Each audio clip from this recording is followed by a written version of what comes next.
Tribes, tribes, tribes.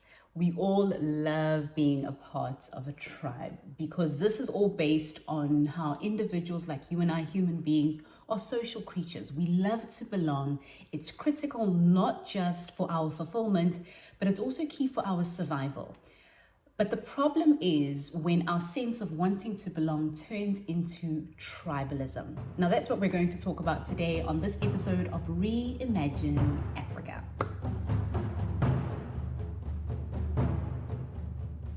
All right, welcome to the Reimagine Africa third video of the series. Thank you so much for watching the video. A big shout out to all of my amazing Africans at Tuna Cheki. I love you guys, and thank you so much for all of the love and all of the support from the different parts of Africa and across the diaspora. I really absolutely love and appreciate all of you. So today's episode, like I said earlier, is all about tribalism and how a lot of the time, even in our wanting to belong, to be part of something, to be part of a clan, a group, we find that tribalism or grouping ourselves into different tribes actually works against our growth, our capacity to be better and to improve into the best version of ourselves. Now, let me start by just defining this word of tribes, because a lot of the time when we think about tribalism, what tends to happen with us is that we think more along the ethnic or the racial or cultural lines even, but this goes beyond that. And I want you, as you think about this today, to expand your view. And that's what I think is really critical, because when you think about tribes, don't just think about them in that sense, but think about those as well, but also think about all of the groups that you belong to. Things like, and this is one that I've used so often when I call myself an introvert, and I say I'm part of the introvert tribe, I'm an introvert, and that's something that I use to define myself. And now, although those are good because they create a sense of belonging, what they end up doing is that they create a polarized sort of view or a kind of duality where the people who are part of a tribe see themselves as an in crowd and the people that are not as an out crowd, or the other way around. And this gets in the way of collaboration because it stops us from seeing the other people as outside of foes or enemies, as friends, and then we can't collaborate or join forces with them to create something that's going to be made out of different perspectives that's going to help us to grow. And so tribalism, which is being so engulfed in your own tribe that you are no longer opening yourselves up to appreciating the perspectives and the beauty of others who fall within a different tribe, is extremely hurtful when it comes to collaboration. Now, we all may have heard the African proverb that goes, if you want to go fast, go alone. If you want to go far, go together. And as Africans, we deserve to go far. And so today we are unlearning tribalism and relearning collaboration. Okay, so let's get started. Now let's break this idea down a little bit, and I'd love to hear your thoughts. So go over to the chat and let me know in the comments below what your thoughts are. Where have you noticed this? What type of restrictions does tribalism create when it comes to building a stronger Africa and empowering Africans?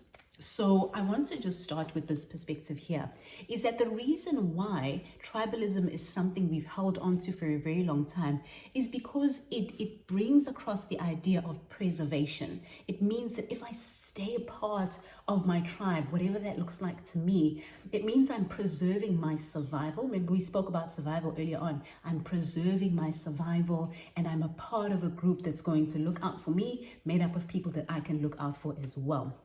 But what happens, and I'd love to know if you've noticed this, but what happens when we stick to these tribes too much and we don't expose ourselves to contradicting or challenging ideas or people from different groups with different perspectives, is that we get stuck in what's called echo chambers.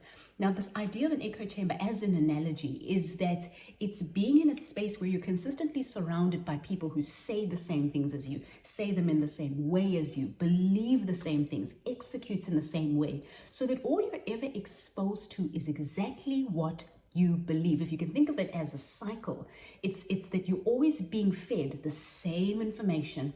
And unfortunately, I've seen this so many times where we think we're being exposed to new information, but really we're stuck in echo chambers with people who believe the same things that we do. So we're just always having conversations that don't challenge us to grow. Is this your experience? Is this something you can relate to?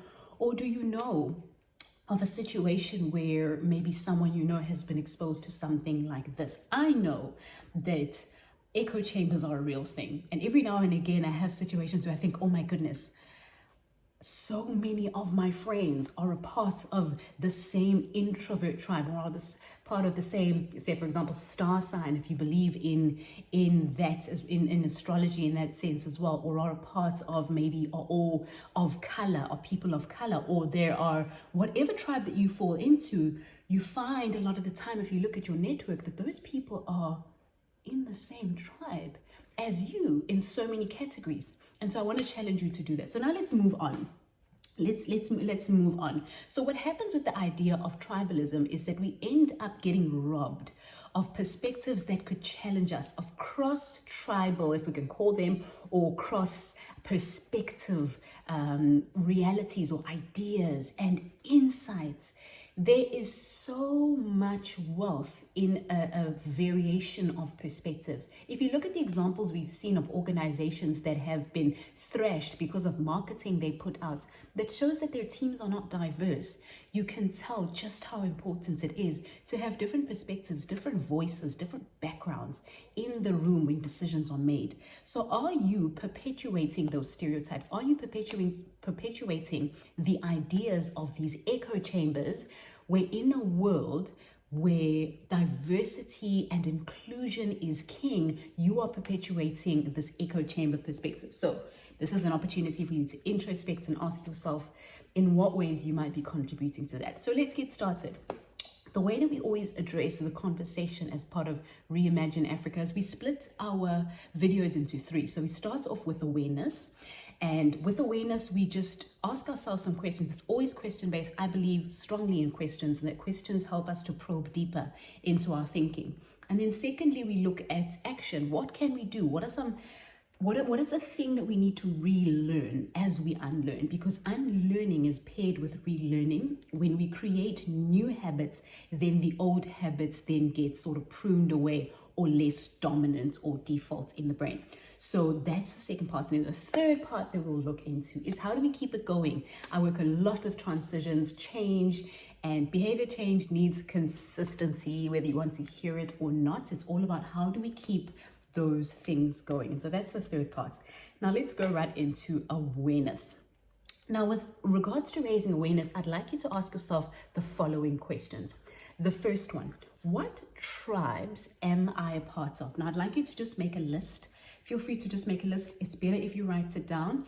Then, you engage in the process a lot more. What tribes are you a part of? So think about all of the boxes or the categories in which you put yourself. Maybe you can go, okay, when I think about myself as an individual, I go, okay, so I think of myself as a woman. I think of myself as a teacher. I think of myself as a daughter. All of those categories in which you place yourself, personality-wise, physical, things relating to your body, or anything else, personality traits as well. Think about all of those boxes that you put yourself in. And then just write them down. No judgment. Don't judge yourself around this. Just put them down.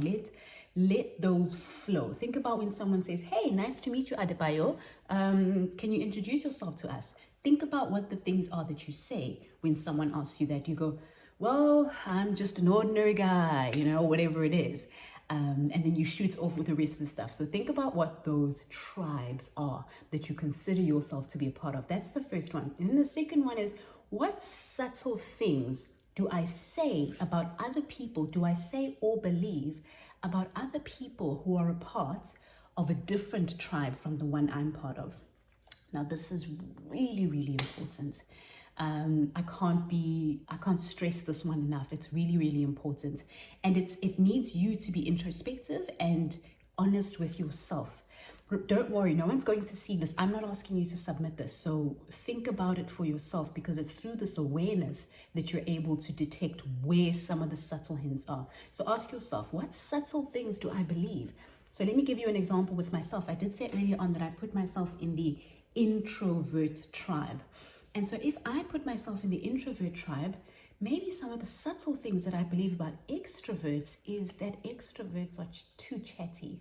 Maybe I believe that extroverts don't actually know what they're talking about. Maybe I believe that extroverts need to quieten down. Whatever it is, ask yourself, what might you believe? Those are examples. I don't want all the extroverts coming to bite me.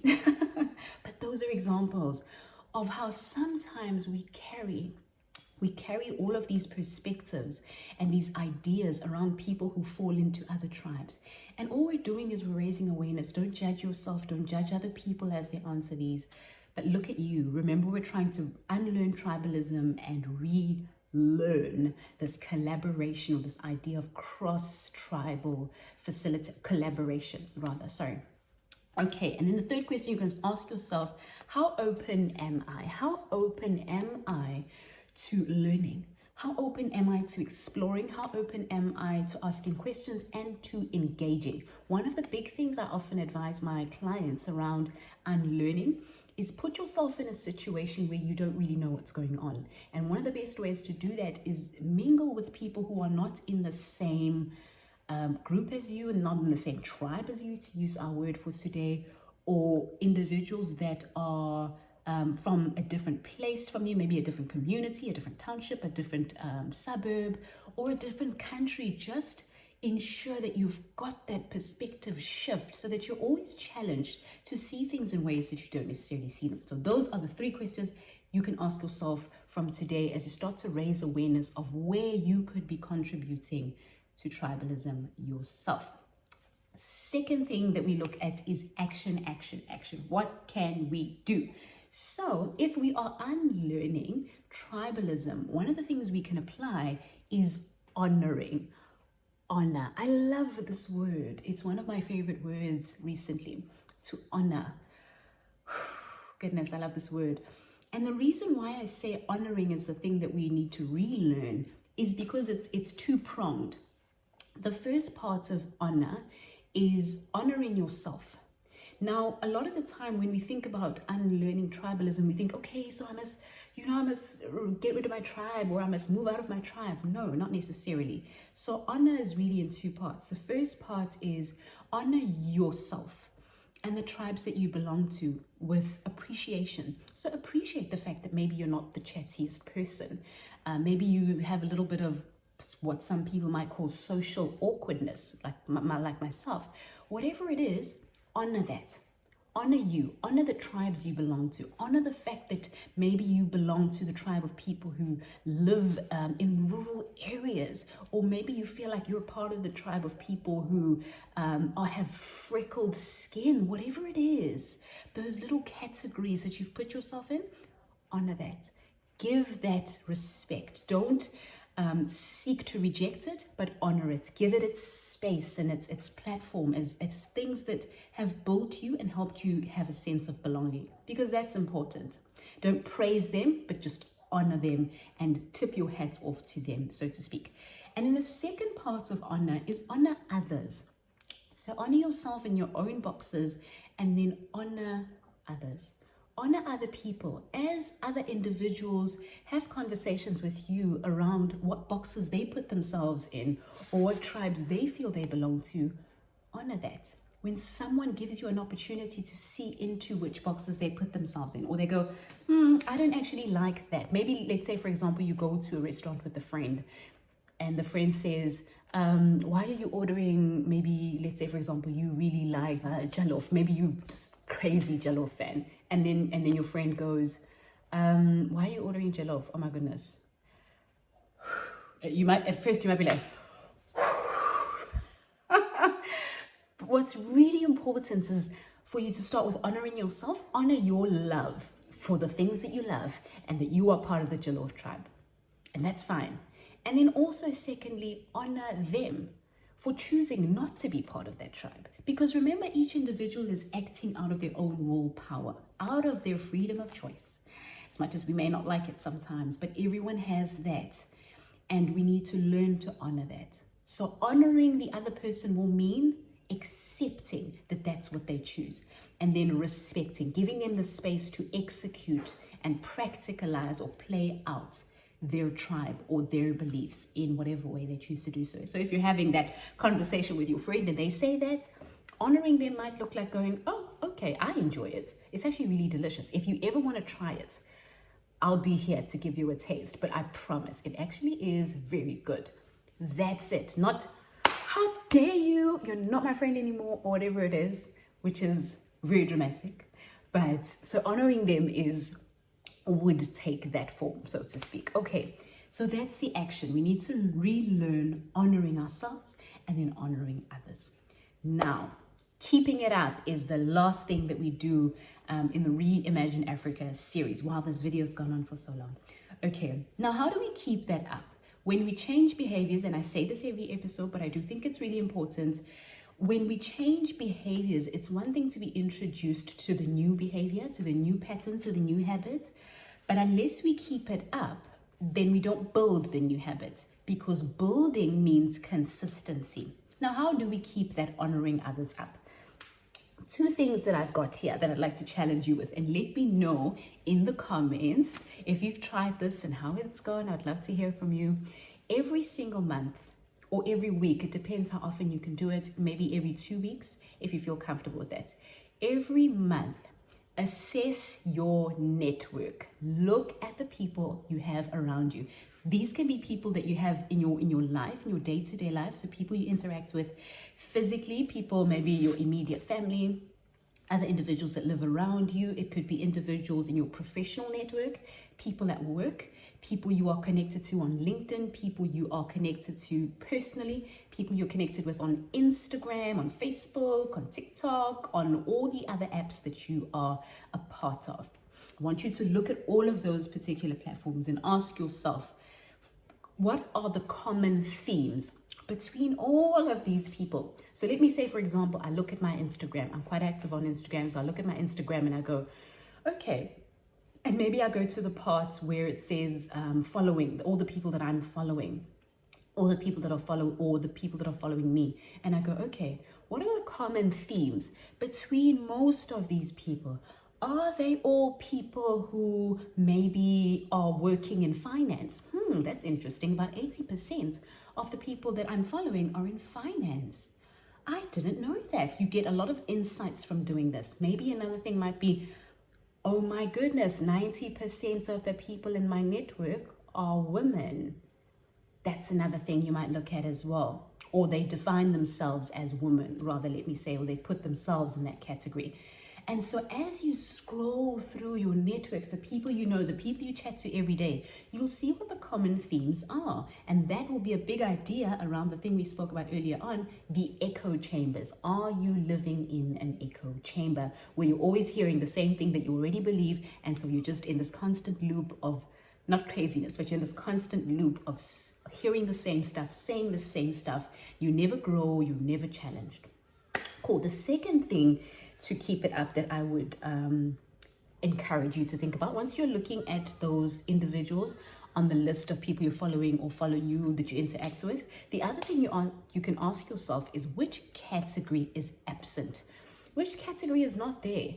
Maybe once I've looked through and I go, oh my goodness, I'm not actually connected with anyone who's in supply chain, for example, or anyone who's in logistics. Oh my goodness, my network is completely void of people between the age of 18 and 25. Whatever it is, find where the gaps are and then reach out. That's the biggest challenge. Once you've seen where all the gaps are, you start with that awareness and then reach out. Reach out to people who can challenge you to shift your perspective and unlearn the sense of tribalism that sometimes we don't even know that we're practicing. Because like I started off in the beginning, it's important to understand that tribalism does not necessarily have to be restricted to ethnicity, religion, race, and other such categories. But it's all about the different boxes that we put ourselves in, the different categories that we group ourselves in, and we say, these are my people, these are my peeps, these are the people that I relate to.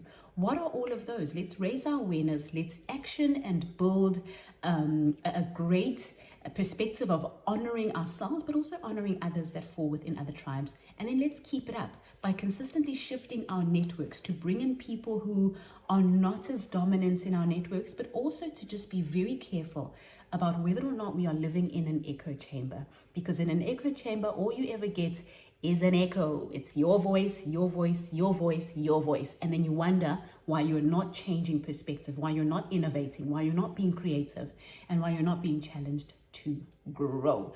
All right, guys, thank you so much for watching this episode of Reimagine Africa. It's always such a pleasure. I can't wait to read all of your amazing comments, to hear how you've practiced this, what you've noticed in the past, and just your experiences. I love hearing from all of you. It's always such a pleasure. I honor all of you for honoring me and taking time to watch these videos. I don't take that lightly. I absolutely adore you. If you have any suggestions of future titles, themes that you'd like us to explore in the Reimagine Africa series, just let me know. I'm here. You know, I answer all of the comments if I can. So let me know. I'd love to hear from you if you have any suggestions. Okay, this is our longest episode by far, so I'm going to end it now. Thank you so much. Do reach out either via DM on Instagram, or my details, even details to my website are all at the bottom in the description if you do want to reach out to me or work with me in any capacity. I look forward to serving you again in the 4th episode of the Reimagine Africa series. But for now, it's goodbye. Look after yourself. Mwah.